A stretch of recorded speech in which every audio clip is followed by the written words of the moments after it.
So what made you decide to want to run to be a commissioner? I got tired of politics as usual. I mean, we were just discussing how you have this good old boy network that's in place right now that controls the complete interest of Seminole County. And the way that they continue to do that is by funding people like my opponent. That's a huge part of the problem. You're an accountant. You and your wife are both accountants, right? We own an accounting firm. Right. And so we deal with, on a day-to-day basis, folks that really have to pinch pennies in order to make sure that they can get their prescriptions next week. Yeah. And that all runs hand in hand with our county commission because they are mismanaging our money. When you're spending millions and millions of dollars giving it out as corporate welfare to developers or their lobbyists, there's a huge problem. The first and foremost thing is that I've signed a pledge. The Government Accountability Pledge. What that consists of is 3 parts.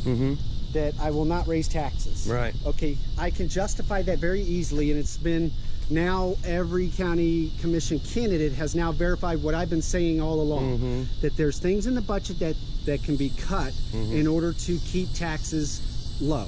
Right. The second part of that is protecting the constitutional officers within our county. They've been under siege right now from the county commission. The county commission is complaining about their budgets and everything, but they don't even have their own house in order. Yeah. Right. You want to talk about that or not? Yes. Okay.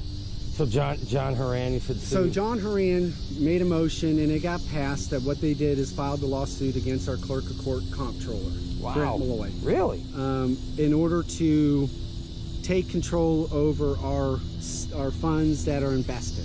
Now, where Grant Malloy had... That's a part of his constitutional office, and so a part of the commitment that I made in this particular pledge is that I'm going to protect his constitutional office, that I won't impede on it. So what I would do is a step further, is I would make a motion then to get rid of that frivolous lawsuit if elected. And it's because it's still going on? It's still going on. I wonder how much that's costing taxpayers. To the tune of over $100,000 right now at this point.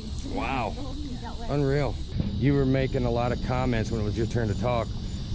You were mentioning specifically quite a few things where the county is really wasting taxpayer money. And then you talked about, I heard you talk about how the police is, our police is underfunded. Our sheriff is understaffed. Yeah. Our firefighters are underfunded. So this is reminding me an awful lot of the last commissioner fiasco, because that was a big thing. Yeah. Look, this is just the same thing that happened in Longwood on a little bit of a grander scale, countywide versus city.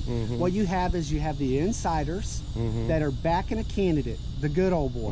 He's their man. He's the good old boys. Yeah, he's the one that's going to say yes to the big developments that people don't want. He's not going to be managing growth in the sense where, look, I filed over a year ago, and when I filed, I've talked to, it did not matter what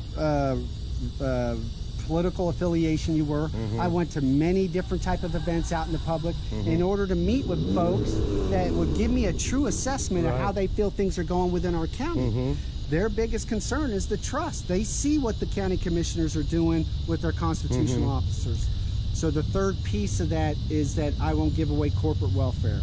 And what that means is that I will never vote to a particular project, 5 Points project that came up.